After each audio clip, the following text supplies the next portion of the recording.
And here comes Big Omar. I was like, listen. I was like, listen, you guys got this wrong. This dude here is making that dude ain't making this dude. That was a bad dude, man. He still is a bad dude. And I can't wait. Dude, you know what? Of all the things that I want to say I'm looking forward to next year, I would say I'm looking forward to that the most. To see what Bruce Arians will do with him. Now you got a master with master talent. Boy, that's going. I can't wait to see it. I want to see if he'll put him in the slot like he did Larry. He motion him like he did Larry and push him up in there, push him up in and make him do some blocking. And you'll be like, oh, why is he using that? But then he'll push him in there, make him fake some blocking, give him all kinds of routes to run off of that. I cannot wait to see what Bruce Arians does with that kind of talent. Mike, what's it going to take for your Cowboys to get back to the Super Bowl, in your opinion? Boy, a lot of wins is what it takes to first get in there. But I think the Cowboys are close. I really do. I think the Cowboys are close. That's why, I don't know enough to give an opinion on Kellen Moore and running an offense or anything like that. But for me, I think the Cowboys are very close, and hopefully they just need, I think, some offensive help that'll help them get over the hump. You can't have that kind of a line, that kind of a running back, and miss 4th and 1s with games on the line. Those kinds of situations, they got to get better at. We've seen a lot of crazy endings in games. Do the Saints deserve to still complain about this, or is it time just to put it behind them? I don't subscribe to that mess that people keep talking about. Man, you got to move on. Yeah, you have to move on. Got to put it behind you. It's not that easy to put it behind you. I got a 94 pass interference call with Deion Sanders that rattles me every day of my life. I think about it every day. No shit. I'm serious. I think about it every day. I think about, I should have gone up and got that ball. I should have tried this. I should have made some way so they can declare that so easily. So people keep talking about it like as if, well, they got again, like you got next year. This is not that I haven't been thinking about this for a year. People have been thinking about playing in the Super Bowl since they were born, since they played in their front yard.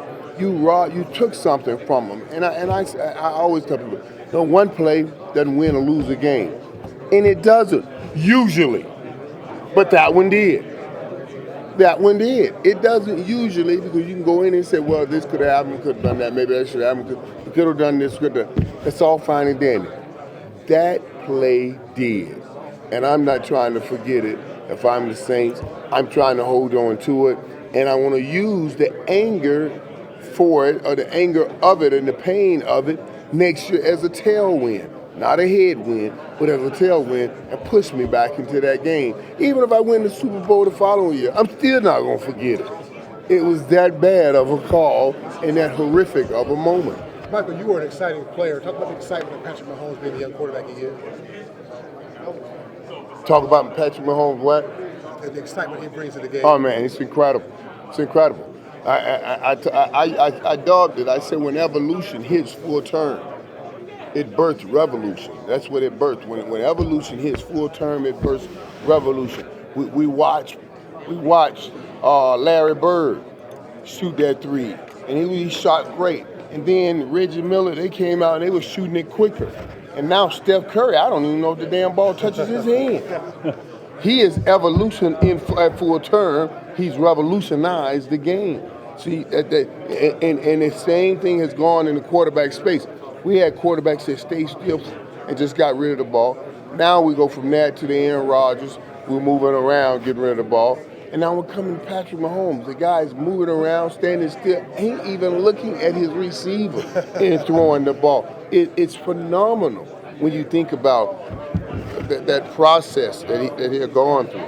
And now everybody's looking for a young Patrick Mahomes. So, yeah, no doubt. I'm looking forward to watching him a lot of years. Mike, you guys were obviously the dynasty of the 90s, and what you guys did was, incredibly impressive and difficult. When you look at what the Patriots have been able to sustain for 19 years, why do you think they've been able to do it? How difficult is it what they've done for 2 decades here? It is. It's absolutely absurdly difficult. It really is.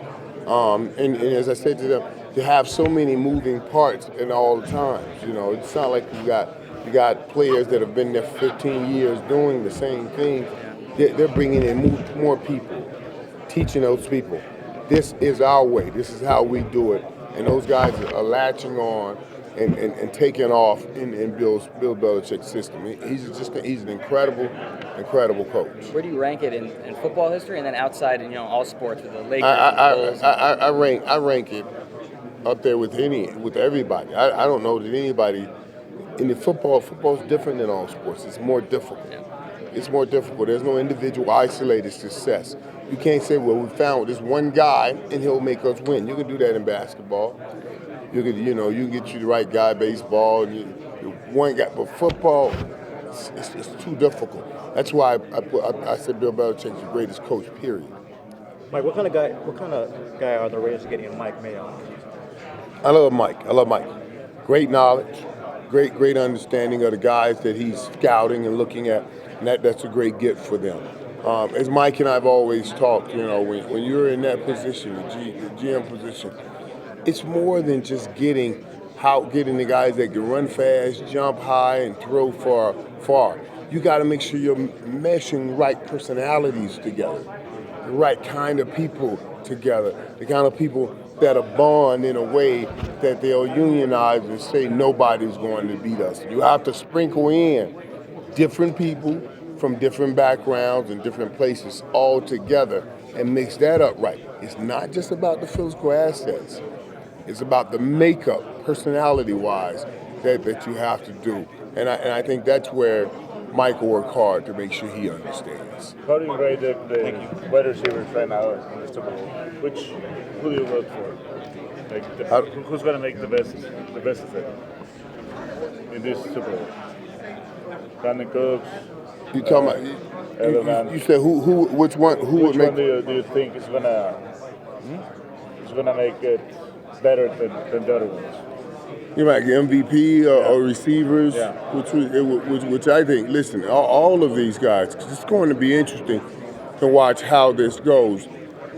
With that defensive line of the Rams, I believe Tom has to get the ball out of his hands quickly, and whenever he has to do that, then I look for Julian Edelman to have a pretty big day because that ball's got to be thrown short. It's got to be thrown quickly. You can't hold on to the ball. You're not going to get up the field. So now that focus comes off of Gronk and more towards Julian Edelman. I'm expecting him to play well. You talk about how everyone's looking for that next Patrick Mahomes. We're in Jacksonville. They're looking for a quarterback again. How hard is it to find that guy, that quarterback to lead your team? Yeah, listen, nowadays it's all hard to find. It's still difficult to find that quarterback, but you get more bites, more turns at the apple now because of the salary cap, holding down some of the rookies, the money you pay the young quarterbacks. You get to keep the ties on them for 4 or 5 years before you have to worry about them, and if they don't work, you're not stuck with a whole lot of money on the cap. That's why I'm surprised Jacksonville did what he did. And they tried to stay pat at the quarterback position, and things didn't work out. Now, I like Blake Bortles. I like the kind of guy he is in the meetings I've had with him. But Jacksonville, we talked about this before, should have made a move for one of those quarterbacks. With all that they have had all around. And look how that thing just tanked and went the other way. It just tanked and went the other way now. Hopefully they can pick it back up this year if they find a good quarterback that can do them right, or maybe they go and trade for Nick Foles or get somebody that somebody's letting go. But yeah, that's hard. That was hard to watch. I was most surprised about Jacksonville's turn. And a lot of that has to do with that blending of not just the physical talents, but like you said, that locker room. Yeah, exactly. But it'll be interesting to see what they do, because that's where it broke down in that locker room. It was all the defense was doing great. Sooner or later, that thing breaks down. Guys, we can't keep holding up like this, and you guys keep paying them. And think about it, the quarterbacks getting paid the most money. And everybody's focused on them like, man, you the Cowboys was going through this. It's a hard thing to have in your locker room. Michael, how impressive is Tony Romo in the booth? Tony's great in the booth. Yeah. He's great in the booth. And we were talking about that earlier, so let me kind of recap you on that. And you hear people, and Stephen A., my boy, and all of them, and everybody says, man, Tony was the greatest coach in the world because he's so great at showing you what he sees on the football field, and that is good. And he is great at it. But showing you from watching film what somebody may do, just coaching and controlling 53 brothers that all got guaranteed contracts, and you can't do. You think that's easy? Tell them to call Mike Tomlin. So I'm a big barbecue guy. You're an ATL. What's your go-to barbecue food? Well, I don't know about barbecue place here. You know what I mean? But if you find one, tell me. I'm a big barbecue guy too. Shit, I want to go to one. I want to grab me some good barbecue. So you let me know too. But I don't know here. Mike, as a fellow wide receiver, what are your thoughts on just the Josh Gordon situation? I'm praying for him, man. I'm praying for him. Oh, you brought that up. You know, what I had hoped was this opportunity for him right here, right now. He could have been on this stage.